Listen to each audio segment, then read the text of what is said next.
আসসালামু আলাইকুম। আশা করি সবাই ভালো আছেন। আজকে যে আমাদের টপিক আছে সেটা হলো আমরা শিখব ভাড়া থেকে আয়। তো ভাড়া থেকে আয় যদি আমরা শিখতে যাই তাহলে আমরা প্রথমে থিওরি যেটা আছে মেইনলি থিওরিটা জানার চেষ্টা করব। তারপর আমরা এক্সেলে দেখাবো, তারপর রিটার্নেও জিনিসটা দেখাবো কিভাবে এটা আপডেট করতে হয় বা কিভাবে এটার ইনপুট দিতে হয়। সো নিয়মের মধ্যে যদি আমরা যাই তো গতবারের নিয়ম এবং এই নিয়মের মধ্যে একটু চেঞ্জ করেছে। এনিওয়ে আমরা এখন এই ম্যাথটা করব, সবাই বোঝার চেষ্টা করব। ঠিক আছে, এখানে কি বলছে দেখেন। ধরা যাক ঢাকার গুলশান এলাকায় মিস শায়লা আজিজের একটি 3তলা আবাসিক বাড়ি রয়েছে। ঠিক আছে, ওই বাড়ির নিচতলায় তিনি সপরিবারে নিজে থাকেন, বসবাস করেন।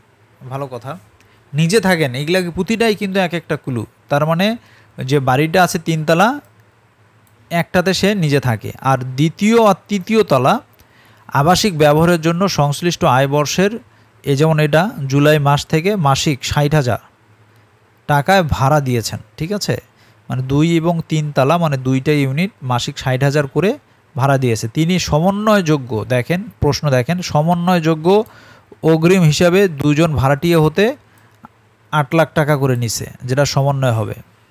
এবং তন্মধ্যে উনি বলছে 2,40,000 টাকা করে, 2,40,000 টাকা কীভাবে, এই যে 20 প্রতি মাসে 20,000 করে 12 দিয়ে গুণ করে সারা বছরে সমন্বয় করবে। যদিও নিচে 8 লাখ, প্রতি বছরে 2,40,000 করে সমন্বয় করবে। এছাড়া তিনি প্রত্যেক ভাড়াটিয়া হতে নিরাপত্তা জামানত হিসাবে নিয়েছে হলো কত, নিরাপত্তা জামানত হিসাবে নিয়েছে হলো 10 লক্ষ টাকা। আর তিনি পৌর কর পরিশোধ করছে 24,000 এবং ভূমির খাজনা দিয়েছে 9,000। আর গৃহ সম্পত্তি নির্মাণের জন্য যে সুদটা নিছে সেখানে বাবদ সে 30,000 টাকা পরিশোধ করছে।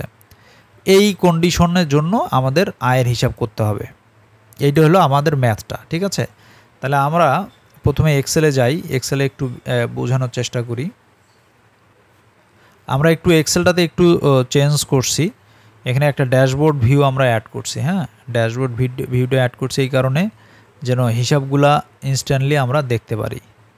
ওকে, তাহলে আমরা যদি নিচে আসি তাহলে আমরা এখন দেখব হলো, তাহলে অ্যানুয়াল রেন্ট কত আমাদের এখানে যদি আমরা বসাই, অ্যানুয়াল রেন্ট আমরা জানি সে 60,000 টাকা করে, 60,000 টাকা করে পার মান্থ। ঠিক আছে, তার মানে 60,000 কয়টা ইউনিট, 2টা ইউনিট, 2 × 12 মাস। ঠিক আছে, তাহলে তার অ্যানুয়াল রেন্ট হবে কত, মানে এর বার্ষিক মূল্য যেটাকে বলে সেটা হবে অ্যানুয়াল রেন্ট, সেটা হবে 14,40,000।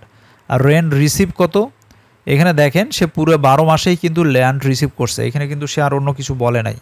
এই ম্যাথে যেটা দেখছি আমরা, সে 12 মাসেই কি করছে, ভাড়াই ছিল, শূন্যতা ভাতা নিয়ে কিছু বলে নাই। তাহলে সেম জিনিস সে এখানে ল্যান্ডেও দিছে। তাহলে আমরা যার যে ভাড়া মূল্য যেটা সে অর্জন করছে সেটা আমরা এখানে দিয়ে দিলাম। আর আমরা সূত্র কি জানি, ধরলে বুঝবে যে দুইটা হায়ার, যদি আপনার যেটা আমি বলছি থিওরিতে বলছি, তো দুইটার মধ্যে হায়ার হলো 1440। ওকে, এখন যেটা আছে সেটা হলো যে দেখেন সে অ্যাডভান্স রিসিভ করছে, যেটা হলো অ্যাডজাস্টেবল। আমরা দেখলাম না সে অ্যাডভান্স রিসিভ করছে, তাহলে অ্যাডভান্স রিসিভ কত করছে আমরা দেখছি, সে অ্যাডভান্স রিসিভ করছে প্রতি মাসেই। তোর মধ্যে উনি কি বলছে যে এত টাকা করে সমন্বয় করে দুইজন ভাড়াটিয়ার কাছে, এইখানে আবার অনেকে কনফিউজড হয়ে যায়, দুইজন ভাড়াটিয়ার কাছে নিচে হলো 8 লাখ, এক একজন তাহলে কি 4 লাখ করে মনে করে নিছে। আবার বলছে যে 2,40,000 করে 20,000 করে 12 মাসে সমন্বয় হয়, তার মানে দুইজনের জন্য, তার মানে এক একজনকার নিচে 10,000 করে। ঠিক আছে, তাহলে আমরা যদি এখন সমন্বয় করি অ্যাডভান্স থেকে, সেক্ষেত্রে আমরা এখানে সমন্বয় করতে পারবো যে কতটুক আমার ভাড়া বাবদ সমন্বয় করছে। এখানে সমন্বয় করা গেছে হলো, বলছে যে 2,40,000। ওকে,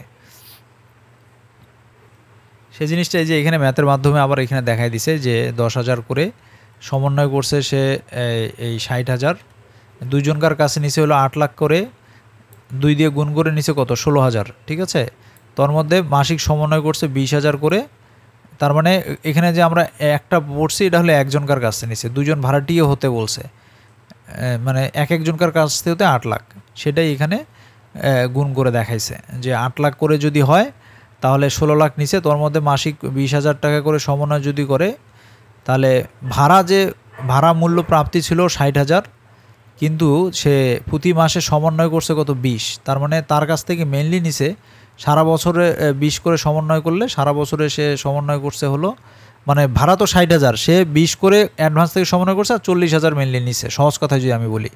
তাহলে সারা বছরে সমন্বয় করেছে 4,80,000 এক একজন কাছে। ফলে অসমন্বয়যোগ্য অঙ্ক তার আছে হলো কত, ওই যে বিয়োগ করে যে টোটাল 16,000 নিছিল, 4,80,000 2,40,000 2,40,000 করে তার অসমন্বয়যোগ্য ছিল হলো 11,20,000।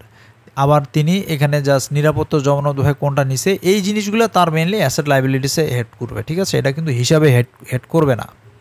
তাহলে হিসাবে যতটুকু হেড করলো আমরা সেটা এখানে পর্যন্ত দিলাম। তারপর অ্যাডভান্স রেন্ট রিসিভ, যদি অ্যাডভান্স রিসিভ করতো সেটা আমরা দিতাম। এইখানে জিনিসটা একটু বোঝেন, যদি সে দেখেন এখানে যদি আপনি 20 করে দেন, 20 করে যদি 40 দেন, তাহলে এইটা কিন্তু আপনি এইখানে রেন্ট রিসিভড, এইখানে সাপোজ আপনি তাহলে কি হবে, আপনি এখানে আর তখন পুরোটা দেখাবেন না, একটু বোঝার জন্য আমি বলতেছি। 60 করে তো তাহলে আপনি 40,000 করে পাইছেন এখানে, ইন্টু 40,000 করে ইন্টু, আর আপনি 40,000 করে পাইছে এখানে, আর দিছে হলো কয়জন, 2 জন, ইন্টু দিছে হলো 12 মাস, ঠিক আছে। এইভাবে এখানে আপনি 9,60,000 এখানে দেখাতে পারেন। আর অ্যাডজাস্টেবল যে 20,000 করে নিছে, তাহলে এইখানে দেখাতে হবে 20,000 ইন্টু 2 জন দিছে, ইন্টু দিছে হলো 20,000 পুরোটা লিখতে হবে,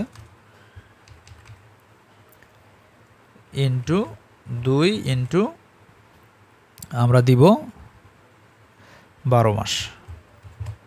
ওকে, তাহলেও দেখেন যে আপনার টোটাল রেন্ট কিন্তু ওই যে 14,40,000 আসছে। এখানেও দিয়ে করতে পারেন, ডিরেক্ট একবার দিয়েও করতে পারেন। ওকে, তাহলে এখানে value of any benefits in addition, এদের বাইরে আর কোনো ভ্যালু আমরা জানি যে নেয় নাই কোনো। এটা হলো any charge paid by tenant, মানে যদি কোনো চার্জ, মেরামত চার্জ বা সার্ভিস চার্জ যদি পরিশোধ করতো সেটাও আমরা এখানে দিতাম, বাট এটার ক্ষেত্রে সেটাও দেয় নাই। তাহলে আমরা কি করলাম, দেখলাম কি সে দিয়েছে হলো, এটা তো গেলই। এখানে রিপেয়ার খরচ বাবদ আমরা জানি, যেহেতু যদি নন বিজনেস পারপাস হয় তাহলে 25% সেটা এখানে নিয়েছে। তারপরে এখানে বলছে যে সে কোনো লোকাল ট্যাক্স বা পৌর কর যেটা বলে সেটা দিয়েছে কিনা, হ্যাঁ আমরা জানি দিয়েছে। সেটা কত দিয়েছে তাহলে দেখে আসি। আমরা জানি দিয়েছে হলো, পৌরকর দিছে হলো 24,000 টাকা। এই যে ওখানে যে বলছে পৌরকর দিছে 24,000, বাট সে দেখেন সে একটা ইউনিটই কিন্তু সে নিজে থাকতো, 2টা ইউনিট সে মনে করেন ইউজ করতো, ঠিক আছে না। তাহলে আপনাকে এখানে 3 ভাগের 2 ভাগ, 1 ভাগ দিছে তার নিজের জন্য আর 2 ভাগ দিছে মেনলি ভাড়াটিয়াদের জন্য। তাহলে এইটাকে করতে হবে 3 ভাগের 2 ভাগ, তাহলে 3 ভাগের 2 ভাগ হয় হলো 16,000। তাহলে সেই যে লোকাল ট্যাক্স আমরা যদি এখানে দেই, 16,000, 3 ভাগের 2 ভাগ 16,000। আর ল্যান্ড রেভিনিউ বা ভূমি রাজস্ব যেটা বলে সেটা এখানে দিয়েছিল বলে আমরা এখানে দেখেছিলাম যে ম্যাথে দিয়েছে, খাজনা দিয়েছিল হলো 900, ভূমি খাজনা দিয়েছে 900, তাহলে এটাও 3 ভাগের 2 ভাগ হবে 600। এইভাবে আমরা এখানে দিয়ে দিলাম। তাহলে দেখা যাচ্ছে এই জিনিস। আর একটা কী দিয়েছে আমরা দেখছি যে ইন্টারেস্ট দিছে উনি, ঠিক আছে, ইন্টারেস্ট দিছে। দেখি যে উনি বলল গৃহ নির্মাণ ঋণের ব্যাংকে সুদ বাবদ 30,000 টাকা পরিশোধ করছে। তাহলে এটারও 3 ভাগের 2 ভাগ যদি দেই 30-এর মধ্যে, তাহলে হচ্ছে 20,000। তাহলে এখানে 20,000 আমরা দিয়ে দিলাম। এটা না, ইন্টারেস্ট পেমেন্ট করে, যেহেতু আমরা জানি ইন্টারেস্ট পেমেন্টটাও যদি এই পারপাসে নিয়ে থাকে সেটা হলো অনুমোদনযোগ্য আয়। তাহলে এই টোটাল যে 14,40,000, এইখান থেকে সে এই যে খরচগুলো অনুমোদনযোগ্য বিয়োগজন হলো ওই যে প্রথমে 25% আর বাকিগুলোর জন্য আরও করে 3,96,000 টাকা। আর এখানে তার করযোগ্য আয় আসলো হলো 10,43,000 টাকা, ঠিক আছে। এইটার জন্য দেখবেন যে আমাদের এই যে এইখানে কিন্তু অলরেডি সব হিসাব হয়ে গেছে, আমার আর নিচে নেমে দেখানোর দরকার নাই। এইখানে আমরা ড্যাশবোর্ড ভিউ একটা করছি, এইখানে সব চলে আসছে। তার মানে কত, 66,510 টাকা। তো এইখানেও দেখবেন যে এই 66,000, এই যে এখানে ফেলে যে হিসাবটা করছে 66,510 টাকা। খুব সিম্পল, এই যে স্ল্যাবে ফেলে যে হিসাবগুলো হয় ওভাবেই করছে। ইনি যেহেতু একজন মহিলা মানুষ এই জন্য এইটা হয়েছে। সেম জিনিসে যদি পুরুষের হইতো, এখানে যদি আমরা চেঞ্জ করে দিতাম তাহলে হয়তোবা এটা চেঞ্জ হয়ে যেত। এটা তো আপনারা সবাই জানেন। তো যেহেতু এটা শায়লা একজন তো মহিলার নাম, মহিলার জন্য এটা হয়ে গেল। এই এটা হলো এইভাবে আমরা এখানে এক্সেলে ক্যালকুলেশন করতে পারি। আমাদের এক্সেলে ক্যালকুলেশনগুলো এইভাবে হয়ে যাবে এবং সব জায়গায় তো সব কিছু অটোমেটিক চলে যাবে।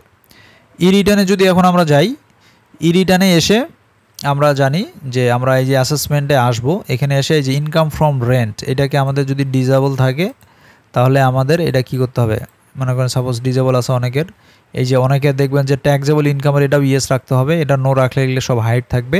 ইয়েস করে আমরা এইখানে ইয়েস দিব, রেন্ট ফ্রম ইনকাম আছে, তারপর সেভ অ্যান্ড কন্টিনিউ। এখানে আসার পর আবার আমরা চেক করে যেটা প্রয়োজন সেটা আমরা দিয়ে সেভ অ্যান্ড কন্টিনিউ এখানে আসব। এখানে আসার পর আমরা কি করব, ইনকাম ফ্রম রেন্ট এটা সিলেক্ট করব। ঠিক আছে, করার পর এখানে আমাদের অপশন আসবে যে প্রপার্টি টাইপ। তো প্রপার্টি টাইপে আমরা এখানে হাউস প্রপার্টি দিচ্ছি, গৃহ সম্পত্তি যে ডেফিনেশনটা বলেছিলাম, আর এইখানে আপনি তার অ্যাড্রেসটা দিবেন। তারপর is it in any city corporation হলে ইয়েস, না হলে নো দিবেন। আমরা ইয়েস দিলাম, সিটি কর্পোরেশনই ধরলাম। সেলফ অকুপাইড এরিয়া এটা হলো এইখানকার একটা জিনিস, আমরা ওখানে এক্সেলে ধরে নিয়েছি যে 3 ভাগের 1 ভাগ সে আর 2 ভাগ ভাড়াটিয়া এই হিসেবে করেছে, বাট এখানে আপনাকে কিন্তু মেনশন করে দিতে হবে। তাহলে এইখানে সাপোজ আমরা ধরলাম যে প্রতিটা ইউনিট 1500 স্কোয়ার ফিট হতে পারে, তাহলে আমি সেলফ অকুপাইডে কত দিব, 1500। একটু বুঝবেন সবাই এই জিনিসটা, অনেকে কনফিউজড হয়ে যাবেন। তো এটা 1500 দিলাম। এখন তারপর area occupied in square feet, 1500 square feet আমরা সেলফ দিলাম। এখন আমরা যে ভাড়ার যে হিসাবটা করতেছি সেইখানে ডাটা বসাচ্ছি। তো এইখানে আমরা জানি কি 2টা ইউনিট ভাড়াটিয়া আছে, তাহলে সেই ক্ষেত্রে এবং রেসিডেন্ট না কমার্শিয়াল, আমরা জানি এটা কমার্শিয়াল, সরি রেসিডেন্সিয়াল। তাহলে এখানে এসে আমরা কি দিব, এখানে 3000 স্কোয়ার ফিট দিব। 3000 স্কোয়ার ফিট কেন দিলাম, যেহেতু এখানে 2 ভাগ এখানে 1 ভাগ। ঠিক আছে, এইভাবে এটা প্রথমে ডিস্ট্রিবিউট করতে হবে আপনাকে। তারপর এখানে রেন্টাল পিরিয়ড এখানে 12 মাস। ওকে, অ্যানুয়াল রেন্ট কত আমরা নিয়েছি। ঠিক আছে, এখন অ্যানুয়াল রেন্ট আমরা জানি যে ওইভাবে 14,40,000। ওকে, এইটা তাহলে রেন্ট রিসিভ করছি, আমরা জানি সেম জিনিসই রিসিভ করছি। তো আমরা এখানে অ্যাডভান্স অ্যাডজাস্টমেন্ট সেটা দিয়েও করতে পারি, ডিরেক্টও করতে পারি, একই জিনিস। আমি এখানে মনে করেন পুরোটাই একবারে দেখাই দিলাম। আর এখানে দেখেন এনি আদার রিসিপ্ট নাই, এনি পেমেন্ট টেনেন্টস নাই, অ্যাডজাস্টমেন্ট নাই, যেহেতু আমি একবারে এখানে রেন্ট রিসিপে পুরোটা দিয়েছি। তারপর আমরা যদি এখানে আসি যে ইন্স্যুরেন্স প্রিমিয়াম ছিল না, বাট ইন্টারেস্ট পেইড করেছিল, এবার কত দিবেন। ওখানে যে আমরা 3 ভাগের 2 ভাগ দিলাম, 1 ভাগ দিই নেই, বাট এখন কিন্তু সেটা করতে হবে না, এখন আপনাকে পুরো অ্যামাউন্টটা দিতে হবে। কেননা এখানে অলরেডি আমরা রেশিওটা কত, 1:2 এইটা কিন্তু আমরা এখানে মেনশন করেছি। ঠিক আছে, তাহলে এইখানে এসে আমরা যেটা করব, ইন্টারেস্ট পেইড অন লোন বা যেটা হোক সেটা কত আমরা দিয়েছি দেখলাম 30,000, তাহলে আমরা এখানে 30,000 ইনপুট দিলাম। তারপর যে লোকাল ট্যাক্স, ল্যান্ড রেভিনিউ, ঠিক আছে, এই দুইটাই কিন্তু একই ঘরে, ওখানে দেখছিলাম 2টা ঘরে, এখানে আছে একই ঘরে। তো 2টা আমরা দেখলাম 900 দিয়েছিল আর একটা দিল 2400, তাহলে 24,900। আমরা যদি যাই এখানে দেখব যে প্রথমে দিল হলো, এবার পুরোটা যেহেতু দিব 24,000 পৌরকর, 900 দিছে হলো ভূমি খাজনা, তাহলে 24,900 আমরা এখানে দিয়ে দিলাম। এভাবে দিলেই বাকি ক্যালকুলেশনগুলো দেখবেন যে এখানে হয়ে যাবে। আর কি আছে, আর কিছু না, এই তো সব ইনপুট দিয়েছি। এই যে এখানে দেখবেন যে ইনকাম ফ্রম প্রপার্টিসের জন্য এই যে নেট ইনকাম 10,43,400 দেখাচ্ছে। এটার জন্যই আমাদের ট্যাক্সের যে ক্যালকুলেশন সিস্টেম আছে সেটা ক্যালকুলেশন হয়ে যাবে। তো আমরা যদি শুধু এইটার খাতটাই দেখি, আদার্সগুলো আমরা অফ করে রাখতে পারি, সেভ অ্যান্ড কন্টিনিউ দিই, সেভ হয়েছে আমাদের। তাহলে আদার্স কোনো ইনকাম সোর্স থেকে ইনপুট দেয়া আছে কি না একটু দেখে নিব। ফিনান্সিয়াল অ্যাসেট নাই, ট্যাক্স এক্সেমটেডে এইখানে মনে হয় কিছু একটা আছে, এটাকে বাদ দিই। মানে এখন বাকি হিসাবগুলো আসলে তো বারবারই তো ফিজিক্যালি দেখানোর দরকার নাই, এখানে বাকি ইনকাম ক্যালকুলেশনগুলো হয়ে গিয়েছে। হ্যাঁ, ওকে, আমরা যদি ট্যাক্স পেমেন্টে আসি দেখব যে এই যে 10,43,400 জন্য তার এই যে 66,510 টাকার ক্যালকুলেশন হয়েছে। হ্যাঁ, এইভাবেই তাকে এটা পেমেন্ট করতে হবে যদি তার অন্য কোনো ইস্যু না থাকে, এই যে পে নাও এসে পেমেন্ট করতে হবে।